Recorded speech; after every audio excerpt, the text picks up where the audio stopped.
Woolly peaks पर्वत पर Lulu नाम की एक लामा को हिचकी आ रही थी। बकरी, भेड़ और उल्लू ने कितने भी उपाय सुझाए, कुछ काम नहीं आया। एक दिन लुल्लू इलाज ढूंढने के लिए पहाड़ पर चढ़ गई। उसने गलती से एक मधुमक्खी का छत्ता गिरा दिया।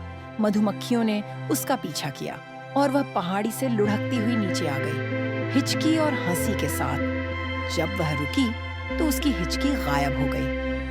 सभी जानवरों ने खुशी मनाई और लुल्लू ने पाया कि हंसी और लुढ़कना सबसे अच्छा इलाज है।